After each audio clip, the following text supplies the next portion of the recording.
Hello বন্ধুরা, আসসালামু আলাইকুম। তোমরা সবাই কেমন আছো? আশা করি ভালো আছো। আমিও ভালো আছি। আজকে আমি পুডিং বানাবো। পুডিং বানাবার জন্য আমি 2 প্যাকেট পালংয়ের দুধ নিয়েছি। দুধ আমি হাঁড়ির মধ্যে বসিয়ে দিয়েছি, আর এই পরিমাণ চিনি নিয়েছি। এই কাপ দিয়ে এই পরিমাণ চিনি নিয়েছি, পুরো কাপ নিয়ে একটু ফাঁকা রেখেছি। এই পরিমাণ চিনি দিয়ে দিব। এখন আমি দুধটা নেড়ে ছেড়ে জাল করব, জাল করে ঘন করব। দুধ জাল দিতেছি, দুধে বলক এসে পড়েছে। এখন জাল দিয়ে দুধটা ঘন করব।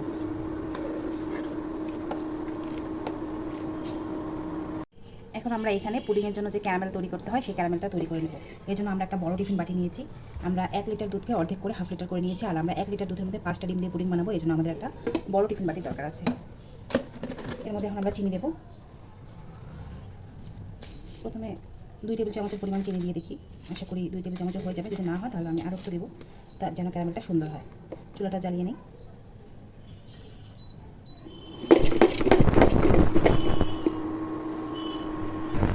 আমাদের ক্যারামেলটা ফুটতে শুরু করেছে। যখন এটা কিছুটা লালচে হচ্ছে না, আমি চুলা বন্ধ করে দেবো। আমাদের একটু ঘুরিয়ে ঘুরিয়ে দিতে হবে, যেন সব জায়গায় ইভেনলি বা সমান সমানভাবে এটা হতে পারে। আমরা এরকম অবস্থায় চুলাটা বন্ধ করে দিলাম, যেন ক্যারামেলটা খুব বেশি পুড়ে না যায়। অনেক বেশি পুড়ে গেলে কিন্তু তেতো হয়ে যাবে। দেখুন, আর এর চেয়ে বেশি কিন্তু আমরা এটিকে চুলার উপরেও রাখবো না, তাহলে আরও বেশি পুড়ে যেতে পারে।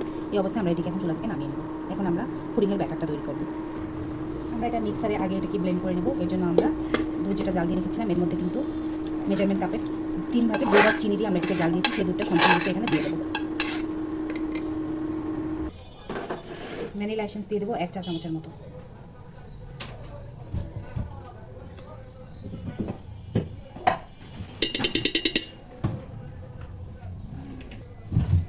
গুঁড়া দুধ দেবো 3 থেকে 4 টেবিল চামচ।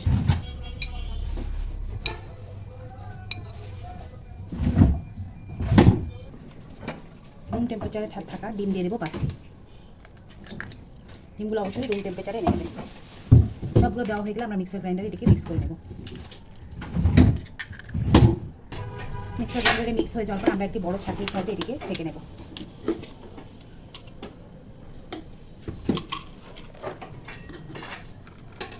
আমি সরাসরি পুডিংয়ের যে বাটিটি তৈরি করেছি সেখানে এটিকে ঢেলে দিচ্ছি।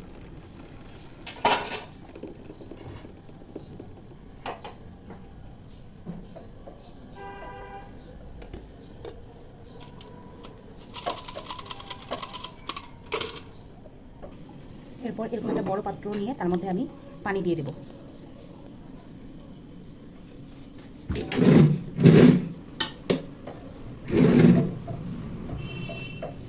এটাকে বসিয়ে দেবো যেন টিফিন বাটিটা এটার উপরে বসে থাকতে পারে। পানিটা আমরা এতটুকু পরিমাণে দেবো যেন টিফিন বাটিটা এতটুকু ডুবে থাকতে পারে। টিফিন বাটি বসিয়ে দেবো। যদি মনে হয় আরেকটু পানি লাগবে, উপর দিয়ে আরেকটু পানি দিয়ে দেবো। এখানে আমরা ভারী একটা কিছু দিয়ে দেবো যেন এটা নড়াচড়া করতে না পারে, নতুবা ফুটবে যখন তখন এটি নড়াচড়া শুরু করে দিতে পারে। তালা দেওয়ার পরে আমি ঢাকনা দিয়ে দিয়েছি। এমনভাবে ঢাকনাটা দেবেন যেন কোনো দিক দিয়ে বাতাস না বের হতে পারে, আর যেখানে বাতাস বের হওয়ার অপশন আছে সেই জায়গাটা এইভাবে ঢেকে দিতে হবে। তারপরে চুলা জ্বালিয়ে দিতে হবে।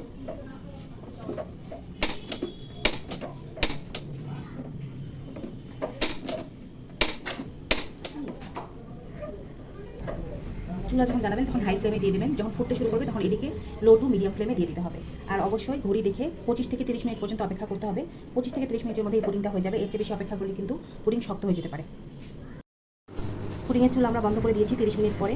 30 মিনিট পরে পুডিংটা কিন্তু চুলা বন্ধ করে দেওয়ার পরে বেশিক্ষণ এখানে রাখা যাবে না ভাপের মধ্যে, সঙ্গে সঙ্গে নামিয়ে ফেলতে হবে, নতুবা পুডিং শক্ত হয়ে যেতে পারে। তো আমরা এখন এখান থেকে নামিয়ে ফেলবো।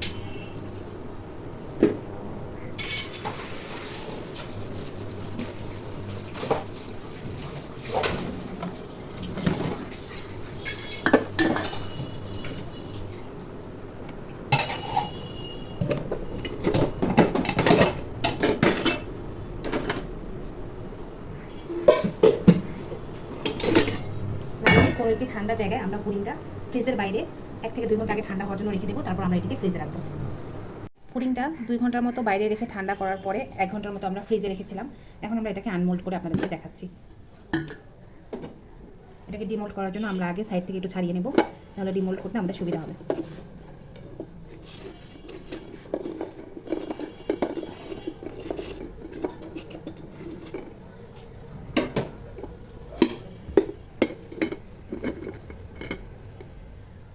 বিসমিল্লাহ।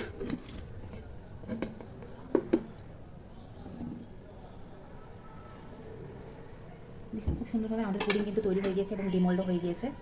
আমি পুডিংটা আপনাদেরকে কেটে দেখাবো যে পুডিংটা আমাদের ভেতরে কেমন হয়েছে।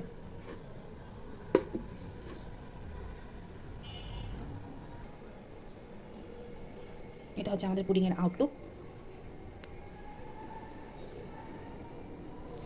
পুডিংটা কাটবো এবং ভিতরে কি অবস্থায় আছে সেটি আপনাদেরকে দেখিয়ে দেবো। একটা সাইড থেকে আমি পুডিংটা কেটে নিই।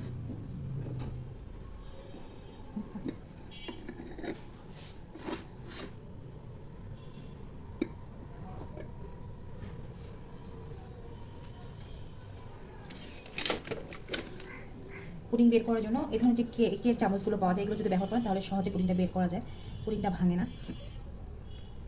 দেখুন পুডিংটা ভেতর থেকে আপনারা কিন্তু দেখলে বুঝতে পারবেন যে এটা কতটা সুন্দর হয়েছে ভেতর থেকে।